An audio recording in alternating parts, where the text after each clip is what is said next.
출애굽기 21장 12절부터 27절까지 말씀.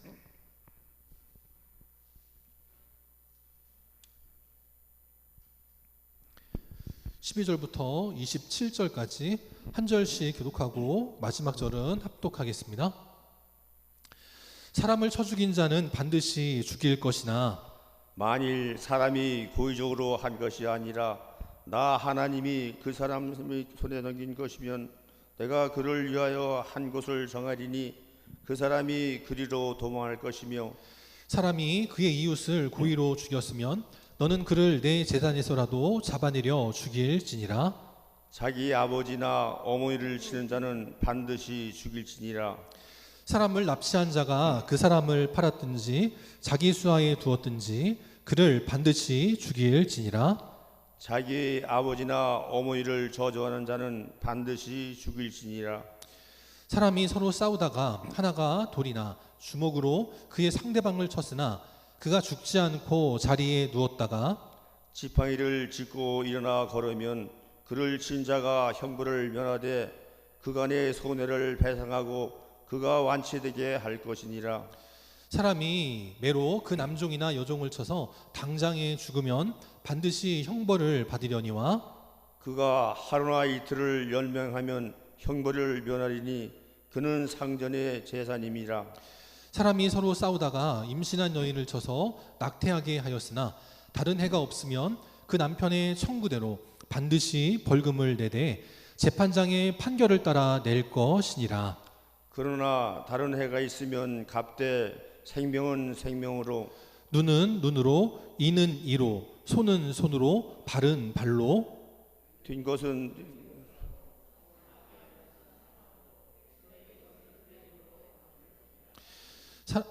제가 잘못 읽었나요? 네. 사람이 그 남종의 한 눈이나 여종의 한 눈을 쳐서 상하게 되면 그 눈에 대한 보상으로 그를 놓아줄 것이며,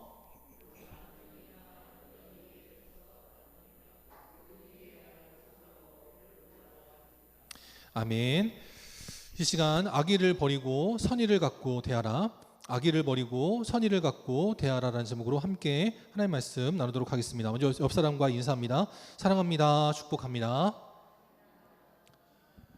이 시간 주님 앞에 나와 예배드리는 성도님들, 또 함께하기 원하지만 이런저런 이유로 나오지 못한 우리 성도들도 주님의 은혜가 함께 하시기를 주님의 이름으로 축원합니다.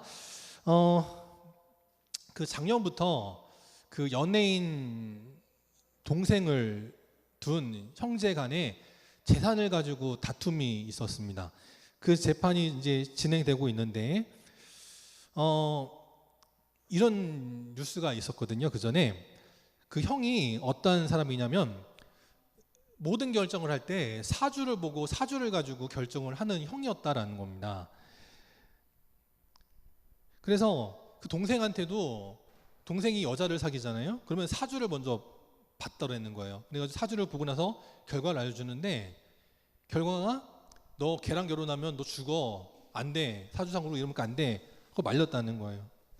그러면서 너는 여자 운이 없어, 혼자 살아야 될 팔자고, 그래, 그랬다는 거예요. 그러면서 심지어는 부모님한테도 어머님, 아버님, 부모님, 쟤 결혼시키면 쟤 죽어요, 쟤 절대 결혼시키면 안 돼요, 그랬다는 겁니다.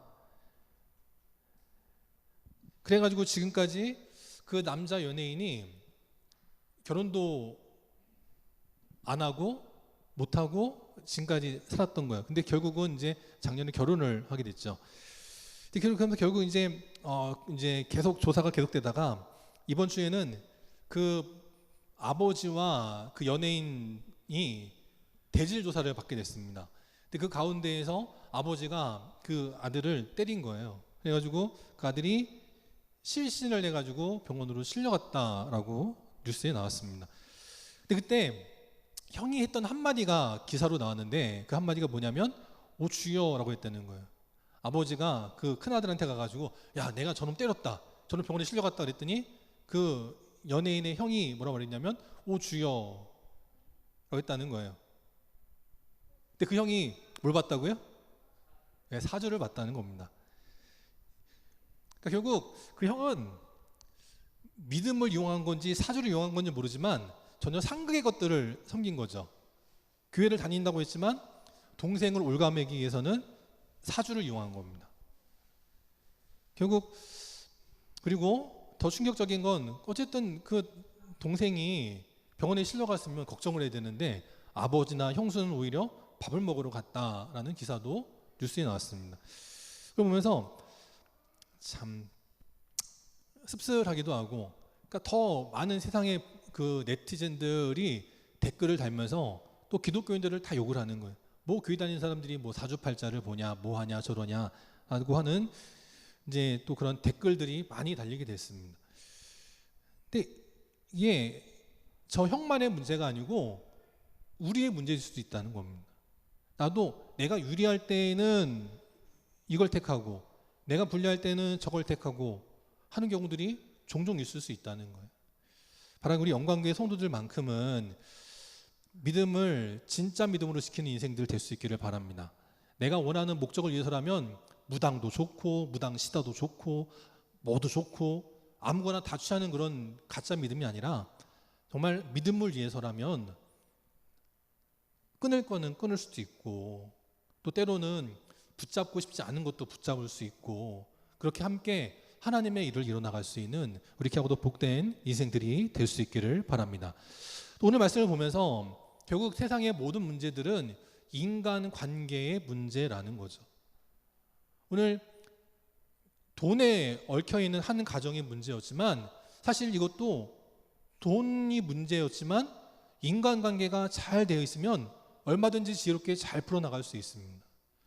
저 연예인 말고도 수많은 연예인들 가운데 괜찮은 남자, 여자인데도 불구하고 싱글로 살아가는 사람들 중에 상당수가 저런 경우들이 많이 있다라는 거예요.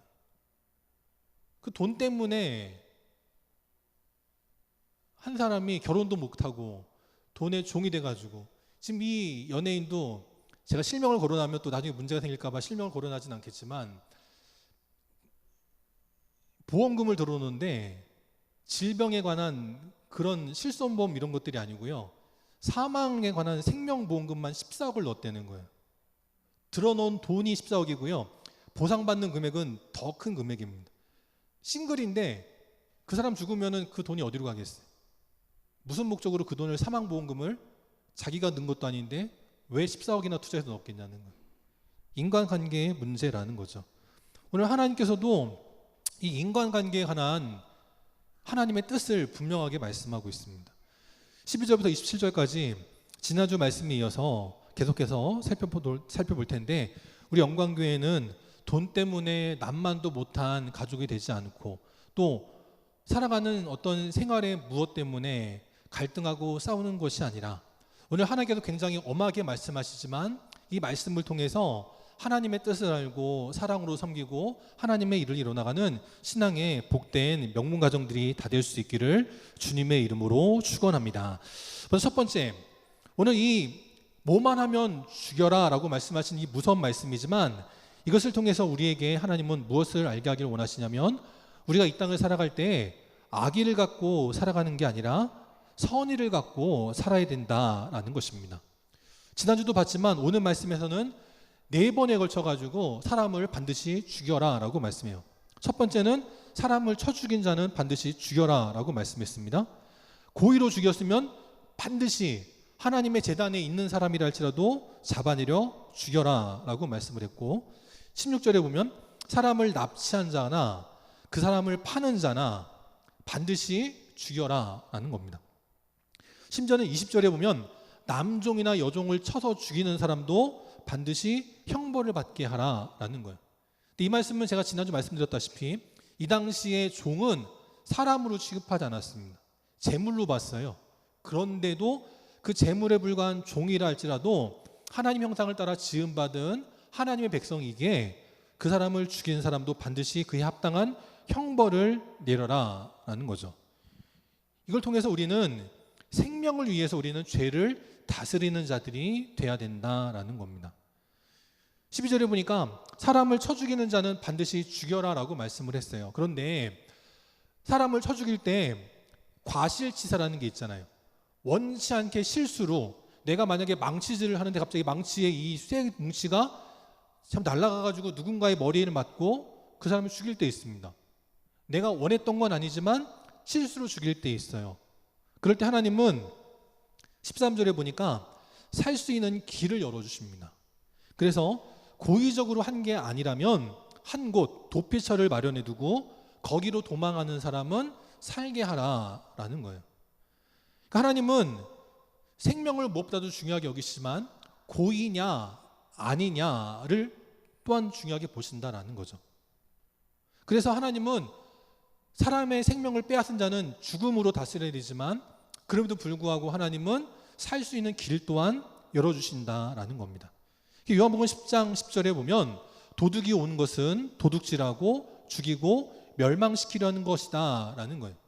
마귀가 오는 것도 우리를 죄악으로 물들여 서로 죽이고 멸망하게 하려 하는 것이다 라는 거죠. 그런데 예수님 하나님께서 하시는 일은 뭐냐? 양으로 생명을 얻고 더 풍성히 얻게 하려 하는 것이다 라고 또한 말씀하고 있다라는 거예요. 그럼 우리도 내가 있는 곳들마다 서로 갈등하고 다투고 싸우는 곳이냐, 아니면 그랬던 곳도 내가 들어가니까 하나 되고 화합하고 화해하고 사랑하고 섬기느냐, 그걸 볼 수 있어야 되는 거예요. 바라기는 우리 미래 성도들이 있는 가정, 일터, 직장, 사업장 모든 것들이 여러분을 통해서 생명을 얻고 더 풍성히 꼴을 얻게 되는 그런 복된 믿음의 자리들이 될 수 있기를 바랍니다. 창세기 4장 7절에도 보면 가인과 아벨의 살인사건 때에 하나님이 주신 말씀입니다. 먼저 하나님께서 가인에게 뭐라 말씀하시냐면 네가 선을 행하면 어찌 낯을 들지 못하겠느냐라고 말씀을 하시면서 죄가 너의 문에 엎드려 있다라고 말씀을 하세요. 그러니까 문을 열 때 조심하라는 거죠.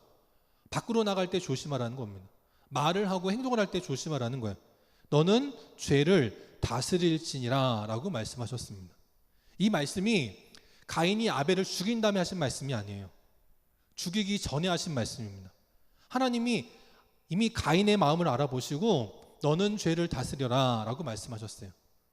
그런데 4장 7절에 이 말씀을 하셨는데 바로 그 다음 4장 8절에 가인이 아벨과 들에 있을 때 아벨을 쳐 죽였다라는 겁니다.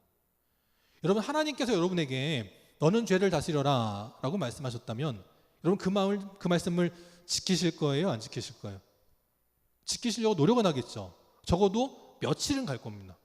아무리 작심삼일이란 말이 있어도 하나님이 직접 말씀하셨으면 그 말씀을 지키려고 노력은 할 겁니다.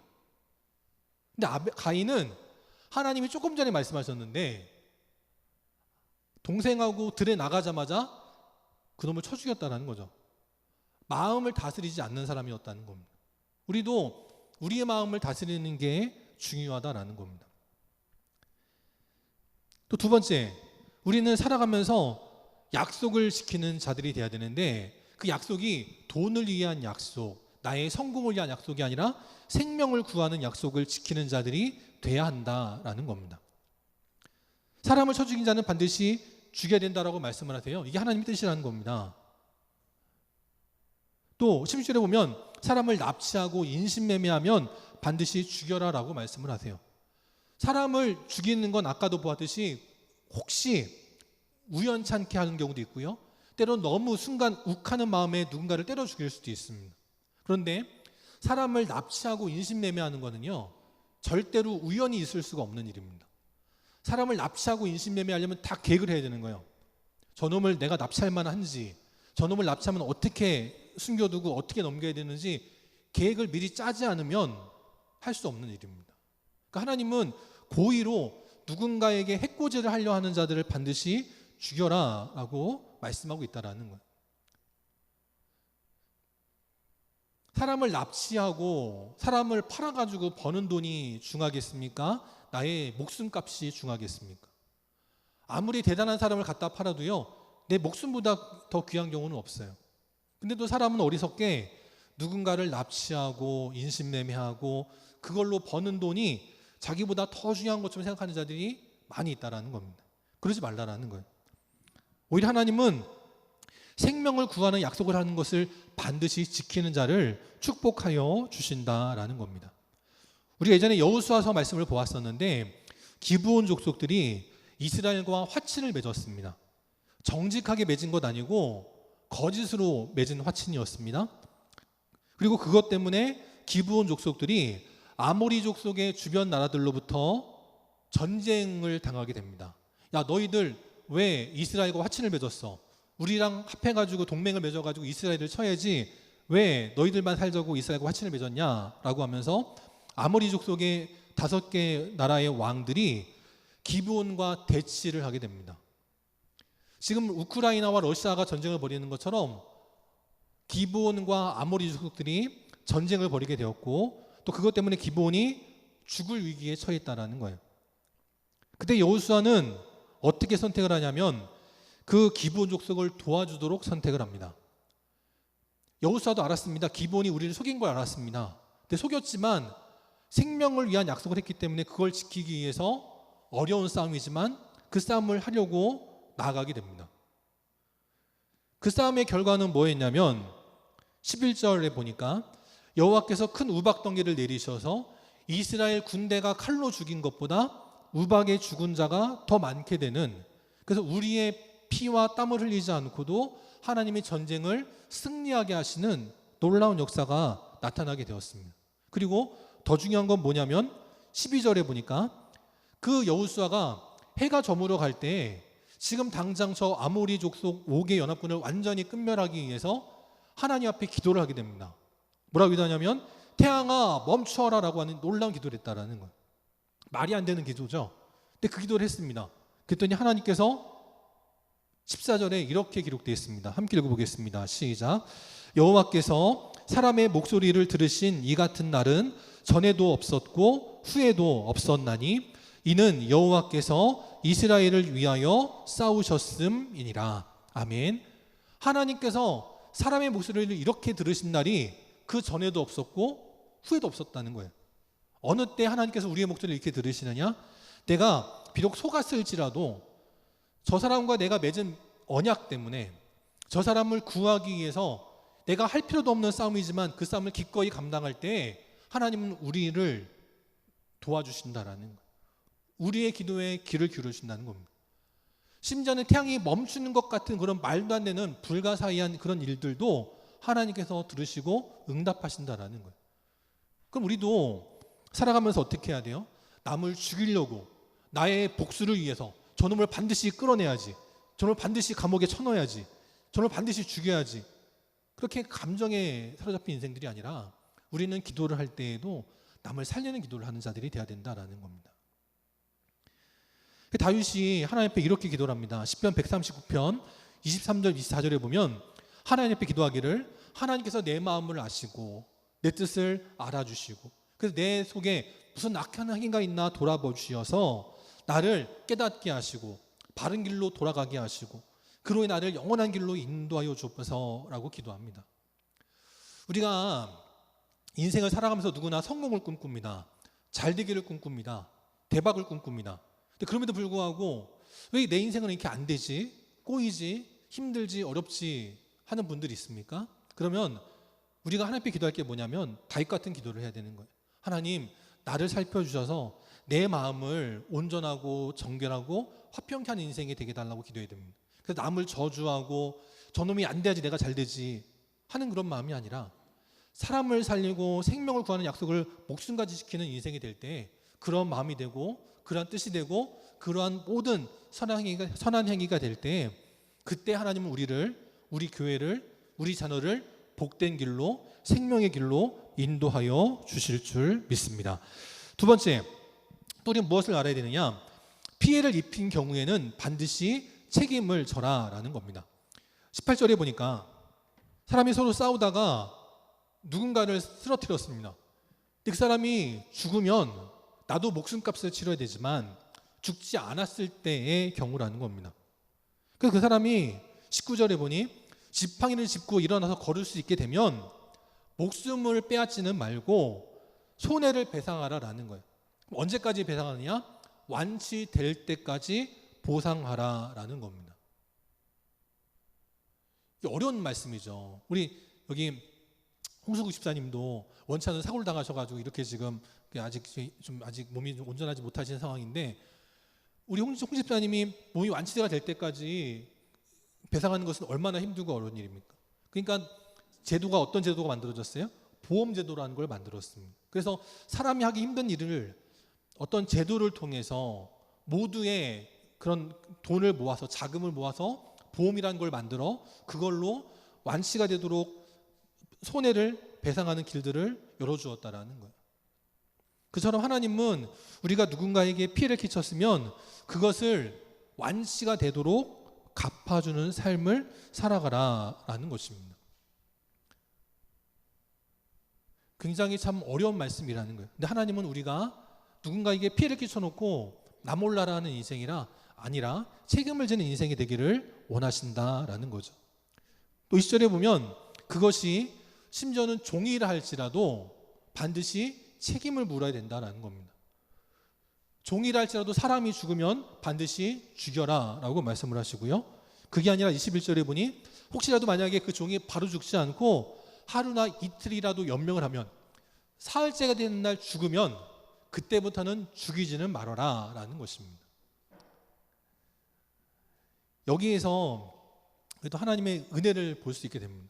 왜냐하면 그 당시에 종들은 재산에 불과한 자들이었기 때문에 상전에 대한 권위를 하나님이 인정해 주셨다라는 거예요. 근데 어쨌든 이러한 계명이 있으면 상전이 화가 난다고 자기 종들을 마음 놓고 아무렇게나 때릴 수는 없겠죠. 혹시 저놈이 죽으면 나도 죽으니까 때릴 수 없도록 하나님이 막아주셨다라는 겁니다. 우리는 살아가면서 누군가에게 피해를 끼칠 때 있습니다. 그럴 때 한 번, 두 번 사과하고 한 번, 두 번 찾아가고 안 되면 에이 끝이야 나도 몰라 하는 것이 아니라 될 때까지 해야 된다라는 거예요. 그래서 베드로가 예수님께 말씀드리기를 예수님 사람이 누군가 나한테 잘못을 하면 몇 번까지 용서해 주면 되겠습니까? 7번만 용서해 주면 되겠습니까? 라고 말했습니다. 그때 베드로의 마음은 뿌듯한 마음으로 예수님께 말씀을 드린 겁니다. 사람은 3번까지 용서해 주면 잘하는 거죠. 근데도 7번 용서해 줬으면 그 정도면 충분하다라고 예수님 말씀하실 줄 알았는데 예수님 뭐라고 말씀하세요? 70번씩 7번이라도 용서하라 라는 겁니다. 이게 얼마나 어렵습니까? 저도 자녀들 키우다 보면 화가 날 때가 너무 많이 있죠. 심지어는 천사 같은 저 집사람이랑 싸울 때에도 그럴 때 있습니다. 제가 잘못한 경우가 대다수지만 제가 미안하다고 용서를 해도 용서를 구해도 용서 안 해줄 때가 있어요. 그럴 때 제가 몇 번 용서를 구합니다. 내가 잘못했어 미안해 웃으면서 아무리 이쁜 짓을 하고 애교를 해도 안 들어줄 때가 있어요. 그럴 때 제가 어때요? 속으로는 화가 나죠. 뭐 내가 얼마나 뭐 잘못했다고 그래. 그럴 때가 있거든요. 그런데 그러지 말라라는 거예요. 언제까지 용서를 구하고 언제까지 화해를 청해야 되느냐? 상대방이 완전히 완치가 될 때까지 하라라는 겁니다. 야고보서 3장에 보니까 말로 인한 실수가 누구에게나 다 있죠. 인간관계의 대부분의 문제들은 말로 인한 실수일 때가 많습니다. 그 처음에 사소한 말 한마디가 시작이 되어 결국은 행동을 이뤄주고 다시는 너한테 밥 안 차려줘. 다시는 너랑 말 안 해. 그렇게 행동을 하다 결국은 사단이 나는 경우들이 많이 있다는 겁니다. 우리는 그래서 누구나 다 말에 실수가 없지 않다. 누구나 다 말에 실수하는 사람이다. 그것을 생각하면서 남들을 돌아보는 자들이 돼야 한다라는 것입니다.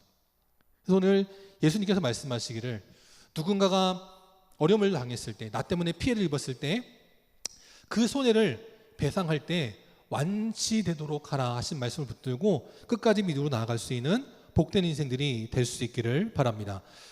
얼마 전에 한 여자 아나운서가 차를 몰고 가다가 교통사고가 났습니다. 사거리에서 과속을 하는 바람에 지나가던 오토바이를 쳐가지고 그 오토바이 운전사가 즉사하게 됩니다. 그때 서울의 백주대로였으니까 모두가 다 그걸 보고 있었습니다. 사고가 났기 때문에 그 가해자인 저 흰색 승용차에서 운전자가 내려가지고 그 피해자를 돌볼 거라고 다 생각을 하면서 지켜봤습니다. 근데 아무리 지켜봐도 그 차에서 아무도 나오지 않더라는 거예요. 나중에 경찰이 오고 나니까 그제서야 저 차에서 사람이 내렸는데 그게 바로 아까 말씀드렸던 여자 아나운서였다라는 겁니다. 그 여자 아나운서가 이쁘기도 하고 똑똑하기도 하고 그래가지고 인기가 제법 많은 사람이었습니다. 근데 저것 때문에 결국은 완전히 매장돼 버렸습니다. 그 여자 아나운서가 여자기 때문에 무서워서 못 나왔을 수도 있고 뭐 여러 가지 이유가 있겠지만 사고가 난 걸 이렇게 유리창을 빼꼼 열고서 이렇게 쳐다보고서는 내가 사람을 쳤네 하고 들어가지고 유리창 닫아버리고 그 안에서 전화만 했었다라는 거예요. 보험사에 연락을 했는지 경찰서에 연락을 했는지 뭐 변호사를 찾았는지 뭔지 모르겠지만 사람이 지금 나 때문에 죽어가고 있는데 나와보지도 않고 전화만 했다라는 겁니다. 만약에 그때 그 여자 아나운서가 너무 놀라고 무서울지라도 당장 차문을 열고 나가가지고 그 지금 나 때문에 피를 흘리면서 죽어가는 사람이지만 그 사람을 살리기 위해서 최선의 노력이라도 하는 모습을 보였다면 아마 사람들의 반응은 달랐을 거예요. 어쩌다가 사고를 냈어. 음주운전도 아니랬는데 뭘 좀 초보라서 실수했나 보구나 하면서 동정하는 마음이 있었을 겁니다. 그런데 내가 사고를 내놓고 내 앞에서 사람이 죽어가는데 내가 유명인인데 내가 밖에 나가서 얼굴이 팔리면 안 되지 숨어 있다가 결국은 더 큰 문제를 당했다라는 거예요. 우리도 교회 안에서 또 동네에서 어떠한 대인관계에서든지 상처가 날 때 있고 줄 때 있고 받을 때 있습니다. 그럴 때 우리 모두가 나 몰라라 도망가고 핑계대는 인생이 아니라 모든 것이 내 탓이로소이다 라고 책임지고 섬겨주고 그래서 나로 인해 혹시라도 누군가 상처받을 때 그 상처받은 마음이 깨끗이 치유되도록 섬김으로 말미암아 저렇게 사고를 당하는 것은 안타까운 일이지만 그 사고를 잘 지혜롭게 대처해 나갈 때 오히려 전화위복의 역전의 역사가 나타나는 복된 인생들이 되게 하실 줄 믿습니다. 세 번째, 또 우리는 무엇을 알아야 되느냐? 이 땅을 살아가면서 내가 피해를 볼 때 있고 억울할 때 있지만 그때 보복하는 인생이 아니라 공정하게 대하는 인생이 돼야 된다라는 겁니다. 23절에 보면 함무라비 법전으로 유명한 말씀이 나옵니다. 생명은 생명으로 갚으라라는 거죠. 눈은 눈으로, 이는 이로, 손은 손으로, 발은 발로 갚으라라는 겁니다. 누군가가 내 눈을 찔렀으면 나도 그 사람의 눈을 찔르라는 겁니다. 누가 내 일을 깨트렸으면 나도 그 사람의 일을 깨트리라는 거예요. 이것이 굉장히 엄하고 무서운 말씀처럼 보이지만 이렇게만 하는 것만 해도 다행스러운 일이다라는 거죠. 25절에 보니까 된 것은 된 것으로 상하게 한 것은 상함으로 때린 것은 때림으로 갚으라라고 말씀을 하세요. 근데 이렇게 굉장히 엄하고도 무서운 것 같은 사랑의 하나님이라고는 볼 수 없는 은혜의 하나님이라고 볼 수 없는 엄한 말씀을 하신 이유가 있습니다. 이 23절부터 25절까지에 나오는 이 엄한 말씀을 주신 배경이 있는데 그 배경이 뭐냐? 22절이라는 겁니다. 22절에 보면 사람이 서로 싸우다가 임신한 여인을 쳐가지고 낙태하게 할 때라는 거예요. 여러분 그 유산의 아픔이 얼마나 큰지 여러분 아마 겪어보신 분들은 아실 테고 겪어보지 않았을지라도 내 아내가 임신했을 때 내가 임신했을 때 그 태중의 태아가 자라가는 것을 겪으면서 누렸던 기쁨을 아신다면 유산의 아픔이 얼마나 큰지를 여러분도 잘 아시게 될 겁니다. 지금 누군가가 싸우다가 내 아내 임신한 배를 쳐가지고 낙태를 하게 됐어요. 그럼 여러분 같으면 그 사람 어떻게 하시겠습니까? 고작 배 때렸으니까 나도 배만 때리고 말겠습니까? 그러지 않을걸요? 좀 심하게 말하면 뭐 사지를 어떻게 하고 그러지 않겠어요?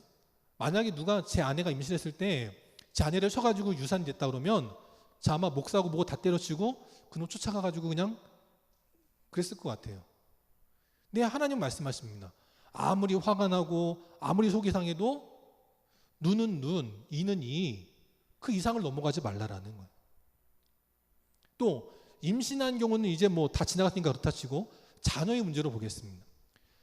왕따 사건, 학폭, 학교 폭력이 굉장히 심각한데 만약에 제 자녀가 학교 가서 어딘가 누구한테 애들한테 맞고 왔다고 생각해 보세요. 여러분의 손자, 손녀가 맞고 왔다고 생각을 해보십시오. 그럴 때 정신이 멀쩡한 사람들 얼마나 있겠어요. 근데 거기다가 만약에 근데 내가 아니면 내 집안에 검사 아니면 검사는 둘째치고 형사 정도만 돼도요 어마어마한 힘이 생깁니다. 그러면 그놈 마음대로 할 수 있죠. 근데 하나님 그러지 말라라는 거예요. 내가 아무리 대단한 힘이 있건 내 집안에 아무리 대단한 백이 있건 그것 때문에 결코 그 사람을 내 감정의 분풀이로 삼아서 상대방은 내 눈만 했을 뿐인데 눈, 코, 입, 귀, 온몸 사지를 다 그러지 말라라는 거예요. 내가 아무리 힘이 있건 힘이 없건 당하면 그거까지만 하라는 겁니다. 네가 감히 나를 이렇게 대하지 말라라는 거예요. 2, 3절에 보면 아까 제가 생명은 생명으로를 말씀드렸는데 그 앞에 단어에 뭐가 있냐면 다른 애가 있으면 갚으라라는 겁니다. 다른 걸로 할 수 있으면 그걸로 갚으라라는 거예요. 그리고 그걸로도 안 되면 생명은 생명으로, 눈은 눈으로, 이는 이로, 손은 손으로, 발은 발로 거기까지만 하라라는 거예요.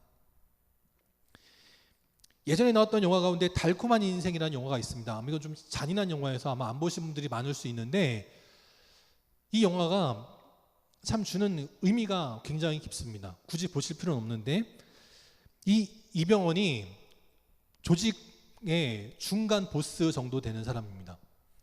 어느 날 두목이 자기를 불러다가 일을 하나 시킵니다. 자기가 데리고 있는 애인의 뒤를 밟으라는 겁니다. 혹시 그 애인에게 다른 남자가 있으면 죽여라라는 거였어요. 근데 이병헌이 그 애인을 따라다니다가 불쌍해가지고 봐줍니다. 보스가 알아냈어요. 자기 애인한테 남자가 있는 걸. 그러면 자기 애인에게 남자가 있으면 그 애인을 차라리 죽여야죠. 근데 애인은 놔두고 이병헌을 죽이려고 그럽니다. 그러니까 이병헌이 묻습니다. 나중에 우여곡절 끝에 보스를 찾아가가지고 나한테 왜 이렇게 했어요? 묻습니다. 그랬더니 그 두목이 뭐라고 말하냐면 그 유명한 대사, 넌 나에게 모욕감을 줬어. 모욕감을 줬다는 이유로 상대방을 죽이려 하더라라는 거죠. 모욕감을 줬으면 모욕감을 갚는 거에서 끝나야지 왜 사람을 죽이려고 합니까? 결국 그것 때문에 상대방을 죽이려 했다가 자기도 죽고 자기 조직도 완전히 다 무너지게 되었다라는 겁니다. 우리 인생도 마찬가지. 우리 인생도 누군가가 상처받았을 때 그거를 눈 감아주고 넘어가기는 쉽지 않습니다. 그런데 그러면 거기서 끝나야지 모욕감을 받았다고 모욕감에서 넘어가가지고 상대를 죽이려 한다면 그 인생은 하나님 앞에 어려움 당한다라는 거예요. 로마서 12장에 보면 이렇게 말씀합니다. 너희가 친히 원수를 갚지 말고 하나님의 진노하심에 맡기라라는 거예요. 왜냐? 원수 갚는 것은 하나님께 있다라는 겁니다. 그러니 내가 갚을 터이니 너희는 원수를 갚지 말아라라는 거예요. 정 안 되겠으면 눈은 눈, 이는 이 거기까지만 가지 그 이상을 가지는 말아라라는 겁니다. 쉽지 않은 말씀입니다. 살아가면서 저도 누군가한테 정말 억울한 일 당하면 반드시 갚아야지 그런 생각이 들 때 있어요. 근데 그러지 말라라는 겁니다. 그리고 우리가 하나님으로 말미암아 사랑과 은혜를 받은 자이기에 우리 또한 그렇게 나가는 것이 믿는 자들의 마땅한 모습이다라는 거예요. 얼마 전에 어린이 씨름왕이라고 하는 대회가 열렸다고 합니다. 초등학교도 이렇게 뭐 다람쥐급, 뭐 반달곰급 해서 이렇게 체중별로 등급을 나눠놓고 시합을 하는데 여기 너무 다른 체격의 두 선수가 붙었습니다. 이것도 반달곰급이라고 하는 55kg 이상의 선수들만 출전하는 대회인데 너무 차이가 많이 나 보이는 선수들이 붙었습니다. 이 선수들이 붙으면 결과는 어때요? 뻔하죠. 실제로 이런 경우들이 종종 벌어지는데 덩치가 큰 선수가 약한 선수를 들어가지고 그냥 내리 꽂아가지고 쉽게 이기는 경우들이 많이 있습니다. 근데 얼마 전 열렸던 이번 대회는 어땠느냐를 보겠습니다. 3번에 걸쳐서 하는데 첫 번째에서도 파란 옷이 쉽게 이길 줄 알았는데 오히려 빨간 삿바의 선수가 안다리를 걸어서 이겼습니다. 2라운드는 파란색 선수가 악에 받쳐가지고 결국은 2라운드를 이기게 됩니다. 그래서 잘했죠. 근데 3라운드입니다. 3라운드도 저 파란색 선수가 그냥 최선을 다해가지고 넘어뜨려가지고 결국은 빨간 삿바가 질 것 같은데 마지막에 잘 보시면 누가 이겼을까요? 애매하죠. 그래가지고 저 파란 삿바의 감독이 비디오 판독을 신청합니다. 천천히 리플레이를 보는데 마지막 순간에 저 파란 삿바의 선수가 손을 먼저 짚어가지고 빨간 삿바가 이기게 됐습니다. 그러니까 얼마나 좋았겠어요. 여러분 저걸 보시면서 누가 대단해 보여요? 빨간 삿바가 대단해 보여요? 파란 삿바가 대단해 보여요? 네? 저는 둘 다 대단해 보였습니다. 빨간 삿바도 물론 대단하죠. 조그만 선수가 자기보다 체중이 한 배는 나가 보일 것 같은 선수가 자기를 막 이리 들고 저리 들고 하는데도 악으로 깡으로 버텨가지고 결국 이기는 걸 보면 빨간 삿바도 잘한 것 같습니다. 정윤이라고 하는 선수인데 저 선수도 잘했죠. 그런데 그 마지막 비디오 판정은 보시면 알겠지만 파란 삿바가 이길 수 있는 경기였습니다. 파란 삿바가 그냥 몸을 그대로 덮으면 이기는 거예요. 보세요. 손을 짚지 않았으면 당연히 아래에 있는 선수가 먼저 깔리고 파란 선수는 이기는 겁니다. 근데 저 파란 선수가 자기가 엎어지면 되는데 엎어지지 않고 어떻게 해요? 손을 먼저 짚어요. 그럼 누가 살았을까요? 빨간 삿바 정윤 선수가 사는 거죠. 저 파란 삿바는 한도경이라고 하는 어린 선수인데 저 선수가 자기보다 조그만 선수를 아끼지 않았으면 난 내가 이기면 그만이지 하고서 만약에 몸을 던져가지고 엎어버리면 경기는 이겼을 겁니다. 그런데 경기만 이기는 게 아니고 그 과정에서 저 빨간 선수가 다칠 수 있잖아요. 그러니까 파란 선수가 자기 몸을 덮는 게 아니라 손을 짚어서 비록 내가 지더라도 상대방이 다치지 않도록 도와주었다는 거죠. 전 이걸 보면서 우리 믿는 사람들의 모습이 저와 같아야겠구나라는 생각을 합니다. 저 경기가 끝난 다음에 감독이나 부모님들은 뭐라 했을 수 있습니다. 야 이놈아 네가 이겨야지 결승에 올라가지 이게 뭐한 짓이야. 세상은 남을 밟고 내가 올라가라고 말을 합니다. 하나님이 원하는 것은 그게 아니에요. 함께 가기를 원하시지 상대를 밟고 내가 올라가는 것을 하나님은 결코 원하지 않는다라는 겁니다. 우리 영광교회 믿음의 성도들도 이 땅을 살아가면서 힘들고 어려운 일이 많이 있습니다. 누군가 나를 죽이라는 것 같고 내 재산을 빼앗고 나의 자존심을 짓밟고 나를 어렵게 하고 한 수많은 어려움들이 있어요. 그럴 때 악기를 가지고 대하는 자들이 아니라 오늘 우리 하나님께서 우리를 위하여 독생자 예수 그리스도를 아낌없이 보내주신 것처럼 우리 예수님께서 당신을 저주하고 멸시하는 우리들을 위해서 십자가도 기꺼이 지었다면 우리도 그렇게 나가는 인생들이 돼야 됩니다. 오늘 그 한도경이라고 하는 그 덩치 큰 선수처럼 내가 엎어버리면 쟤 이길 수 있지. 하지만 그러다가 쟤 다치면 어떡해 라는 마음으로 이번엔 내가 져줄게 하는 마음으로 손을 짚은 그런 그 마음, 그런 마음이 우리 믿는 자들에게 필요하다라는 거죠.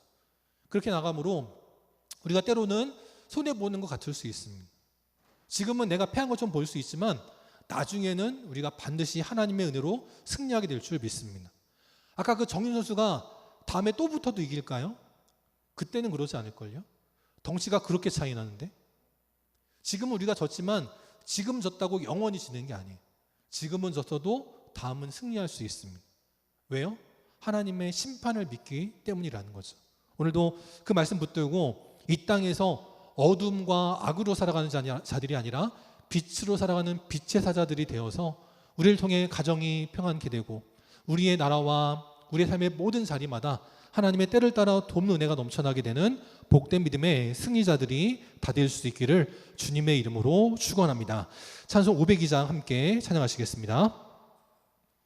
다 함께 일어나셔서 찬송 502장 찬양하시고 축도로 예배 마치겠습니다.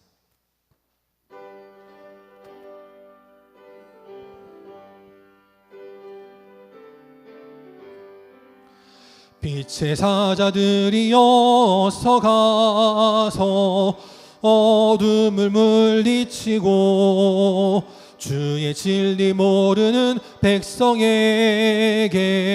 복음의 빛 비춰라. 빛의 사자들이여 복음의 빛 비춰라. 죄로 얻은 밤 밝게 비춰라. 빛의 사자들이여 선한 사역 위하여 힘을 내라. 주 함께 하시겠네. 주의 크신 사랑을 전파하며 복음의 빛처럼 빛의 사자들이여 복음의 빛처럼 죄로 어두운 밤 밝게 비춰라. 빛의 사자들이여 주님 부탁하신 말 순종하여 이 진리 전파하라. 산을 넘고 물 건너 힘을 다해 복음의 빛처럼 빛의 사자들이여 복음의 빛처럼 죄로 어두운 밤 밝게 비춰라. 빛의 사자들이여 동서남북 어디나 땅끝까지 주님만 의지하고 눈 어두워 못 보는 백성에게 복음의 빛처럼 빛의 사자들이여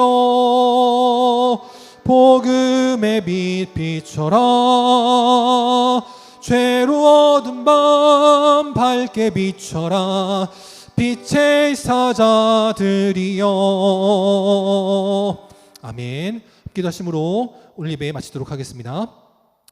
지금 우리 주 예수 그리스도의 은혜와 하나님 아버지의 끝이 없는 사랑하심과 성령님의 함께 하시고 교통하시고 위로 인도하심이 오늘도 악의를 가지고 누군가 나한테 조금이라도 해를 가하면 그 이상으로 갚아주려고 악의를 갖고 살아가는 인생들이 아니라 우리를 위하여 독생자 예수 그리스도 아낌없이 보내어 주신, 우리를 위하여 당신의 보혈조차도 조금도 아끼지 않고 흘려주심으로 우리를 구원하시고 영생의 길로 인도하시는 예수님의 뒤를 따라 빛으로 선의로 은혜로 사랑으로 세상을 섬기며 나가길 원하는 빛의 사자가 되어 하나님 앞에 영광 돌리길 원하는 우리 모든 영광의 성도들 머리 위에, 또 그 가정과 직장과 사랑하는 주의 자녀들 머리 위에, 또 이 시간 주님 앞에 나와 함께 예배드리기를 원하지만 사랑하는 어머니를 하나님 곁으로 떠나보내며 장례를 치르고 있는 우리 황순덕 권사님과 사랑하는 자녀들과 유가족들 위에, 나라를 지키는 국군 장병들 위에, 방역에 힘쓰고 있는 모든 공무원들과 의료진들 위에 이제부터 영원토록 함께 계시기를 간절히 축원하옵나이다. 아멘.